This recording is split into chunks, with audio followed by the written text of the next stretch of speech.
listening to LOA Recon with the Good Vibe coach Jeanette Ma, where we dissect the ins and outs and the art and science of conscious creation, all intended to amp up your manifesting game. Let's have some fun together.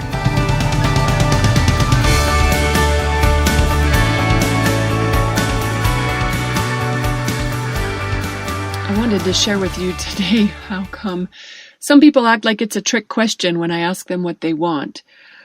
But before I share 7 reasons why it can be tricky for us to truly know what we authentically desire, let me tell you where this came from. I've been working on a new course at Good Vibe University. It's called Manifesting Methods, and it's a wide variety of processes and exercises, alignment tools for creating what we want.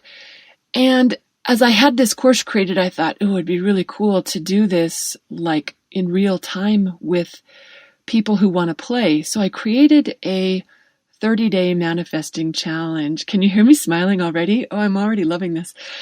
And what we're doing there is it's just 30 days, 30 practices, the promise being that if we just engage one tool a day for just a few minutes, we're going to practice having what we want. By the end of 30 days, my gosh, we're going to have a whole new vibration. We're going to be in such better alignment to what we want. I'm super excited about it. So in this process, I actually opened that up for registration last week and got a bunch of people ready to go. And I said, cool. So first things, pick what you want to create. And we got stumped. When I say we, I'm laughing because I get it. I got stumped too. It doesn't seem like a trick question. What do you want to create? And yet we decided we were going to take a couple days to sort that out for ourselves before we launched our actual 30 days of 30 practices. So if you want to join us, there's still time. Go to goodvibechallenge.com to join us there.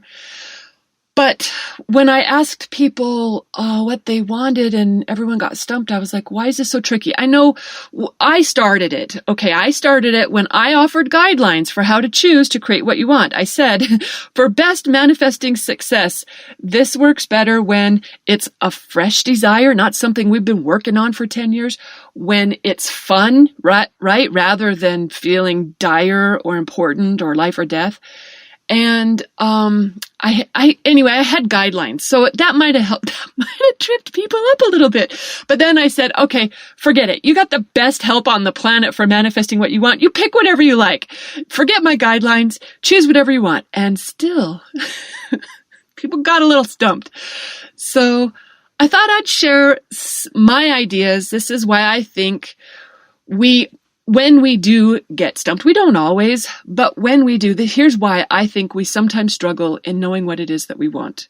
7 reasons. The first one, we just don't want to be disappointed.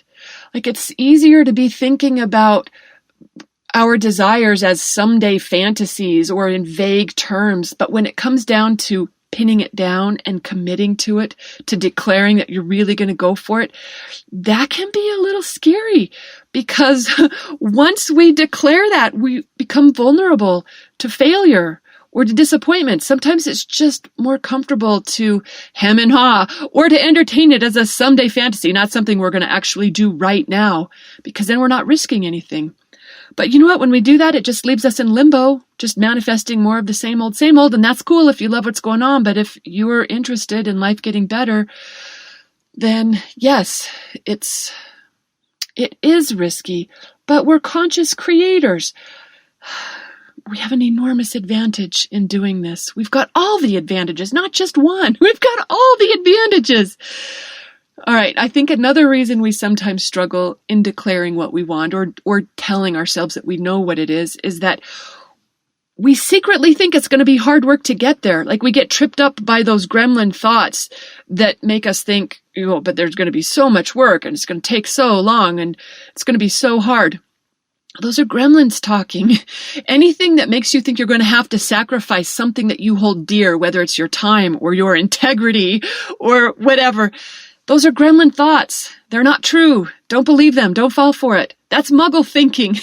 Conscious creators know that nothing unpleasant is required for us to have what we want. In fact, if we're doing anything unpleasant, that's taking us away from what we want. So I think that's an easy one to bypass when we're thinking straight. I think the third reason it's sometimes hard for us to know what we want is that we just have conditioned ourselves to thinking it's not really feasible. Like it just seems impractical or illogical or impossible. Yes, even conscious creators.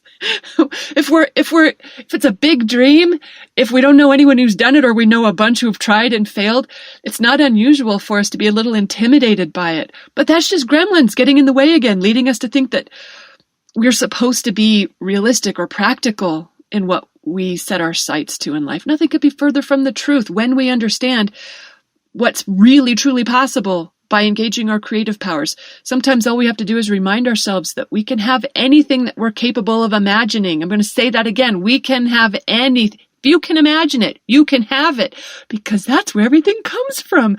Our imagination. That's how powerful our imagination is.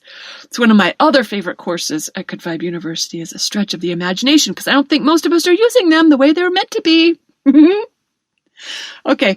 Fourth reason that it's sometimes hard for us to know what we want is that, we judge ourselves for wanting it. Maybe it's because someone taught us that we're not supposed to want certain things, like we're not supposed to want to be thinner or look younger. That's so vain. Or it's egotistical to want to be the best in our industry or at the top of our profession. Or spiritual people aren't supposed to be interested in material things. Whatever. Judging ourselves doesn't change our true desire. It just contorts it. Let it be okay to want whatever you want. There's no judgment. This is what we came here for. To play however we wanted to play. And you can always pick something else after you get this. It's not like it's your last chance to choose. And you can always change your mind later if you get a new inspiration around it. So I'd say relax around that. Any judgment you have for wanting it, it's okay for us to want whatever we want. It's perfectly fine, in my opinion. But I think sometimes it's the opinion of others that get in the way too. That's reason number 5. It's sometimes hard for us to know what we want, is that we resist judgment from others. We worry what others are going to think when they find out what we want or what we created. Like they might think we're dreaming too big, or that we haven't properly paid our dues in order to have what it is we're asking for. Or maybe we just don't want to look like failures in front of everyone if our dream doesn't come to pass. Sometimes that holds us back from being honest with ourselves about what we truly desire. But trying to find an authentic desire that conforms to others' ideas about what we should be doing, it's a recipe for unhappiness. Don't fall for it.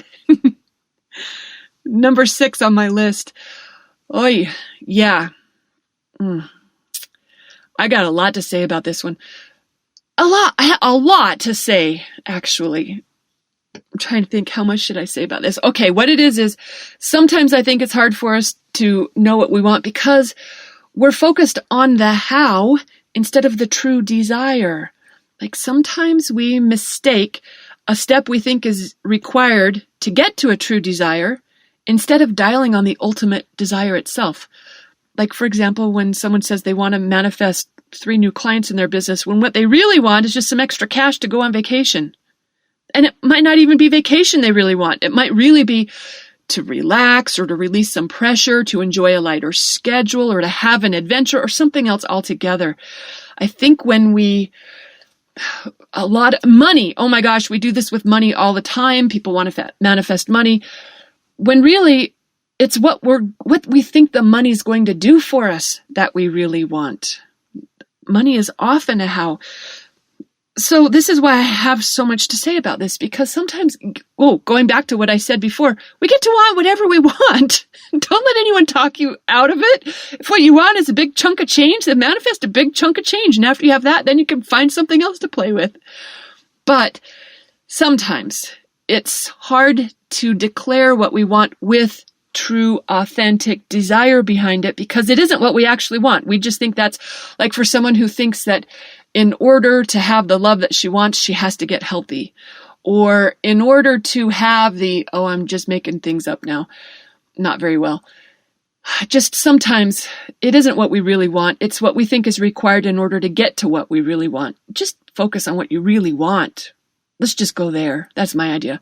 It's worth recognizing what our ultimate end game is and marking that as the true target. Not that we can't manifest the way there one step at a time if we prefer, but I think we're handicapping ourselves when we do that. When we think we know the best way to get there, let your guidance, that inner being, come to play. Oh my word, it knows so much better than you do. So much better. Bashar has some really inspiring words around that in particular. He says something like, the best that the physical mind can conceive is the least that the higher mind can achieve. I don't know if I quoted him exactly right there, but guaranteed it's better when you don't try to micromanage your way to what you want. And sometimes it's appropriate to do that, because if we give ourselves a reason to believe, that belief is what kicks our alignment into place and gets things happening. So sometimes that can be appropriate. It's kind of cool how it works, actually. I like how there aren't any hard and fast rules around this. It's so personal, so individual. Okay, number 7 on my list on why it's hard to know what we want sometimes is because some people, they say, I just want too many things. I can't pick one. Like they're saying it feels tricky to choose one thing when there are so many things. And in that case, I have 2 suggestions. Sometimes what works best is to identify what they have in common. Pick the overarching desire and focus on that. Or just pick one, the one that feels most fun, and start there. Because a lot of times the other stuff will manifest too once you get a good thing going on one thing. So focus can be your friend. Either of those approaches will help you focus and get you past that challenge of thinking there's too many things, you can't pick one. So again, you are invited to join us for the 30-day manifesting challenge. If you're listening to this after I publish it, you know what? I'm probably going to run this eventually in the future again. But this first time around, I'm giving everyone lifetime access. So if you join us now, you'll be able to get in free on the future ones that we do. Oh, and my gosh, and I shouldn't say I have really cool bonuses. My business manager put some of my best courses as bonuses. Could you hear I had a little judgment? She was being super generous, I thought, but I was like, well, I don't want to squash that party. Anyway, lots of cool things in place when you join us for the 30-day manifesting challenge. You can get more details at goodvibechallenge.com. Thanks for listening, and I'm looking forward to playing with you there. Bye, everyone.